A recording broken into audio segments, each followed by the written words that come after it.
बिस्मिल्लाहिर्रहमानिर्रहीम, अस्सलाम वालेकुम। आपने कभी ज़िंदगी में सोचा था कि एक टाइम ऐसा आ जाएगा कि जब बरतानिया आईएमएफ के पास जाएगा? अब वो टाइम आ गया है। इमेजिन करें, बरतानिया का पासपोर्ट दुनिया का सबसे स्ट्रॉन्ग पासपोर्ट समझा जाता है। अब हालत ये हो गई है कि लाखों लोग और आने वाले वक्त में करोड़ों लोग शायद बरतानिया को खाली कर दें, और बरतानिया अब रहने के काबिल नहीं रहा। उसकी बहुत सारी वजूहात है, लेकिन सबसे अहम सूरत हाल ये है कि अब डिस्कशन ये हो रही है बरतानिया में कि अब हमें आईएमएफ के पास जाना है या नहीं। आखिरी दफ़ा बरतानिया 1976 में गया था आईएमएफ के पास। अब लंदन से लेकर तमाम शहर रहने के काबिल नहीं है और बरतानिया लोगों को छोड़ना पड़ेगा। दुनिया का सबसे 2 नंबर पैसा, जितना पूरी दुनिया में 2 नंबर पैसा होता है वो सारा बरतानिया में होता है। आज आप वहाँ पर जाकर हालत देख ली क्या है। अब डिस्कशन क्या हो रही है कि हमें आईएमएफ के पास जाना पड़ेगा क्योंकि हमारी महंगाई उरूज पर है और ब्रिटिश जो पाउंड है उसकी वैल्यू गिरती जा रही है। गवर्नमेंट इस वक्त शदीद मैसिव कर्जों में जकड़ी है और मार्केट कॉन्फिडेंस इस वक्त बुरी तरह शेक हो रहा है। उसकी रीज़न क्या है? गंदा बरतानिया हो चुका है बहुत ज़्यादा।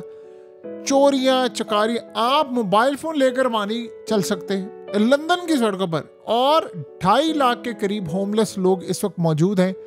इन्वेस्टर्स पैनिक कर गए हैं और इस सूरत हाल के अंदर जो बोरिंग कॉस्ट है वो बढ़ती जा रही है। महंगाई उरूज पर है, टैक्सेस आसमान पर है, और जो हेल्थ केयर सिस्टम है वहाँ का आप सोच नहीं सकते कि कितना बुरा हेल्थ केयर सिस्टम है।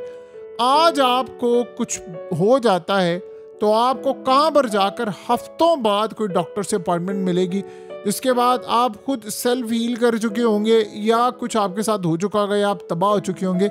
लेकिन ये सूरत हाल है कि बरतानिया में इलाज की कोई चीज़ नहीं है। तबाह कुन मुल्क इस वक्त बन चुका हुआ है। हेल्थ के हवाले से, रहने के हवाले से, कचरा, चोर चकारी, हाई टैक्सेस, यानी आप अंदाज़ा नहीं कर सकते कि इस सारी सूरत हाल के अंदर इन्वेस्टर्स इस वक्त परेशान हैं। उनको समझ नहीं आ रही क्योंकि बड़ी तादाद में लोग इस वक्त छोड़ कर मुल्क जा रहे हैं और रिच भी जा रहे हैं, जो गरीब हैं वो बेचारे उधर ही टिके हुए हैं।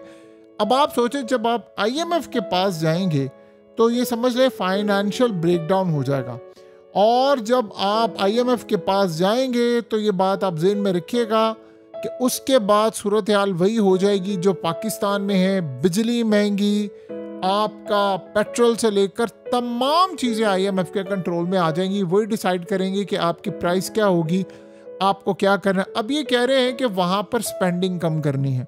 2-3 चीज़ें उन्होंने सामने रखी हैं। पहली उन्होंने ये कहा है कि आप अपने बॉन्ड्स बेचें, यानी जो इन्वेस्टर्स हैं उनको कहें कि बरतानिया का कर्जा खरीदें और उस पैसे से चलाएं, क्योंकि अगर आईएमएफ आएगा तो आईएमएफ अपनी शराइत रखेगा जिसके बाद पूरे का पूरा मुल्क तबाह होगा। और मिसाल पाकिस्तान से लेकर दुनिया के बेशतर ममालिक की आप सबके सामने है। सो लिहाजा वो कह रहे हैं कि इस सूरत हाल में हमारा सब कुछ तबाह हो जाएगा। तो हमें सबसे पहले ये करना ये है कि बॉन्ड्स अपने निकालने हैं और इन्वेस्टर्स को कहना है कि आप इनको खरीदें। अब इन्वेस्टर्स वो देख रहे हैं कि यार ये मुल्क तो तबाह हो रहा है, इनका पता कोई नहीं है, कल को खाना जंगी की तरफ चला जाए जैसे एलन मस्क ने कहा है। तो इस सूरत हाल के अंदर हमें नहीं पता कि मामलात क्या होने वाले हैं, और कर्ज की जो सूरत हाल है वो आप सबके सामने है। सहूलत नाम की कोई चीज़ नहीं है, और इसके अलावा जो वो सूद पर पेमेंट कर रहे हैं, स्लो इकोनॉमिक ग्रोथ है, महंगाई का उरूज है, गवर्नमेंट्स आ रही हैं जा रही हैं, स्टेबल गवर्नमेंट कोई नहीं है, प्रोग्रेस स्लो है। और इस सूरत हाल में जो कॉस्ट ऑफ लिविंग है, यानी आप रह नहीं सकते, वो इतना ज़्यादा क्राइसिस में डूबा हुआ है। देखिए, जो बिजली के बिल हैं, एनर्जी बिल्स हैं, वो बहुत ज़्यादा हाई हैं। जो खाने पीने की चीज़ें हैं उनकी प्राइसेस आसमान को चली गई हैं। आप अंदाज़ा करें कि हाउसिंग अनअफोर्डेबल हो गई, लोग रह नहीं सकते। सबसे बड़ा मसला ये होमलेस लोग। आप सेंट्रल लंदन में जाएं, आपको पता चल जाएगा कि वहाँ पर हालात क्या हैं। आप कहेंगे कि ये क्या हुआ है यहाँ पर। तो ये सूरत हाल इतनी ख़तरनाक है। और देखिए, उसके बाद तमाम इदारे ऐसा ऐसा उनके तबाह हो रहे हैं, और टेक्निकली आप ये कह लें तो बैंकरप्ट ये हो चुका है। स्टेबिलिटी नाम की चीज़ नहीं है। कभी कोई प्राइम मिनिस्टर उनका आ रहा है, कभी कोई आ रहा है, कभी ब्रेग्जिट के शौक है, कभी वीक गवर्नमेंट कॉन्फिडेंस है, कभी कुछ है, कभी कुछ है। तो ये सारी सूरत हाल के अंदर स्टिल अभी भी उनके पास स्ट्रॉन्ग बैंक्स हैं। इन्वेस्टर्स शायद वापस बुलाने की कोशिश कर लें करेंसी का मसला, बहुत सारी चीज़ें। देखिए, बरतानिया ने पूरी दुनिया से लूटा, बरतानिया ने राज किया, मुल्कों को तबाह किया, बर्बाद किया, और आज उनकी अपनी हालत ये हो चुकी है कि वो मुकम्मल तौर पर तबाही का शिकार हो रहे हैं। और ये तबाही इतनी ज़्यादा हो रही है, इतनी ज़्यादा हो रही है कि जिसका तसव्वुर नहीं कर सकते। देखिए, दुनिया भर के तमाम चोर चक्के लुटेरों का पैसा बरतानिया में है। ये लोग दुनिया को कहते हैं ना कि जी वो मनी लॉन्ड्रिंग, वो फलाना, सबसे ज़्यादा हराम की कमाइयाँ तो इनके अपने मुल्क में है। और डंकी लगा लगा कर यहाँ पर लोग आते हैं, और सूरत हाल आप सबके सामने, यानी बरतानिया रहने के काबिल नहीं है। लेकिन अब सूरत हाल ये है कि उनके पास कोई रास्ता नहीं है। ये न्यूक्लियर ताकत है, शौक इनको ये चढ़ा हुआ है, हमने रशिया के साथ जंग करनी है। आप इमेजिन करें कि जब से रशिया के खिलाफ एक लड़ाई का आगाज हुआ यूक्रेन का, यूरोप अपनी तबाही की तरफ जा रहा है, बरतानिया अपनी तबाही की तरफ जा रहा है, सारे लोग बर्बादी की तरफ जा रहे हैं। आप उसका तसव्वुर नहीं कर सकते कि इनके साथ होने क्या लगा मुस्तकबिल में। और आप यहाँ से अंदाज़ा कर लें कि जो पाबंदियाँ तबाही रशिया पर लगी, उसके बावजूद वो सरवाइव कर गया। ये नहीं कर पाए, ना सस्ती गैस इनको मिल रही है, ना पेट्रोल मिल रहा है। अब आप इमेजिन करें कि लोग ये समझते हैं कि बरतानिया के अंदर हमें मूव कर जाना चाहिए किसी दूसरे मुल्क, वो पासपोर्ट लेते हैं, दुनिया के किसी और मुल्क जा रहे हैं। यही हाल आप देखें फ्रांस का है, यही आप हाल देखें यूरोप की बाकी कंट्रीज़ का है। यही वो हालात होते जा रहे हैं, लोग छोड़ छोड़ कर जा रहे हैं, और यूरोप अब दिवालिया होने वाला है। आहिस्ता आहिस्ता आप देखेंगे जितने वहाँ पर क्राइसिस है। आप कभी फ्रांस जाएं और आप फ्रांस की हालत देखें, पेरिस जिसको कहा जाता इतना ओवररेटेड शहर बन चुका हुआ है। इसी तरह बाकी यूरोप का हाल है, और ये ज़्यादा दूर नहीं है कि यूरोजोन ने टूट जाना है, यूरो करेंसी टूट जाएगी, और ये सब कुछ अब तबाही की तरफ जा रहा है, क्योंकि पूरी दुनिया का निज़ाम धर्म भरम हो रहा है। और इस निज़ाम में आप देखें, शौक इनको चढ़े हुए हैं कि हमने पैसा देना है यूक्रेन को ताकि वो रशिया से जंग कर सके। अब यूरोप की सूरत हाल फाइनेंशियल ये है, आप एक दफ़ा सोचें, इन्वेस्टर्स ने कह दिया भाई हम आपका बॉन्ड नहीं खरीदते, हम आपका कर्ज नहीं खरीदते, तो आपको फिर कहाँ पर जाना पड़ेगा? IMF के पास जाना पड़ेगा।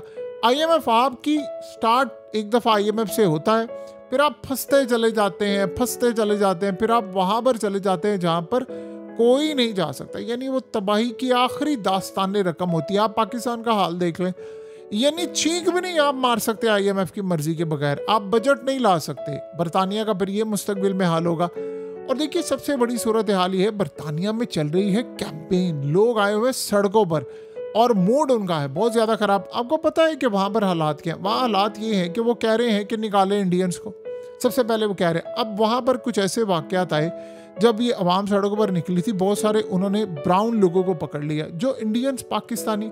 वो कहते हैं भाई हम तो यहाँ पर पैदा हुए, वो कहते हैं ये बात नहीं है पैदा है, तुम्हारी स्किन का कलर डिफरेंट है, सो लिहाजा हम तुम्हें बाहर से आने वाले समझते हैं, तो निकलो। अब ये कैंपेन जो चली है, ये खाली बरतानिया में नहीं चली, ये पूरी दुनिया में चल रही है कि भाई बंदों को निकाले यहाँ से, हमें अपने मुल्क को आबाद करना है, हमने अपनी चीज़ों को आबाद करना है।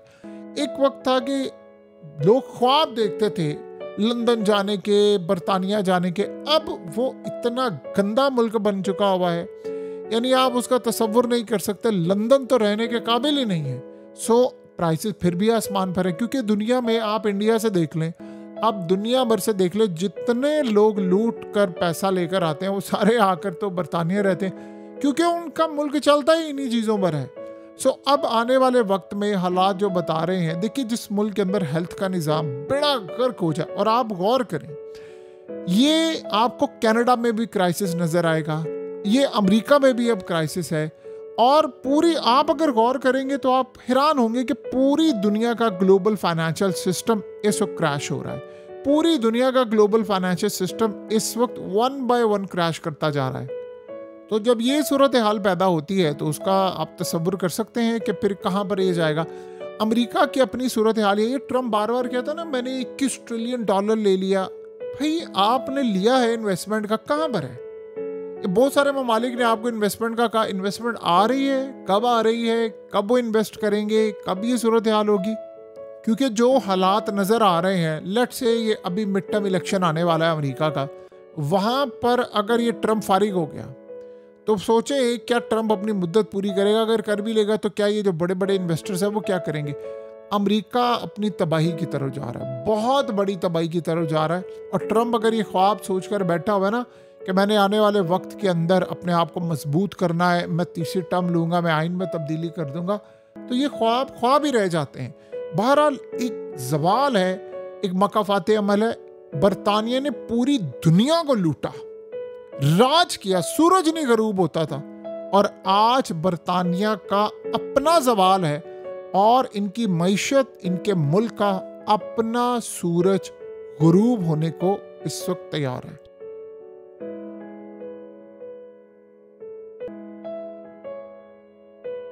हकीकत टीवी को सब्सक्राइब करना मत भूलें, वीडियो को लाइक करें, शेयर करें और कमेंट सेक्शन में अपनी राय का इजहार जरूर करें।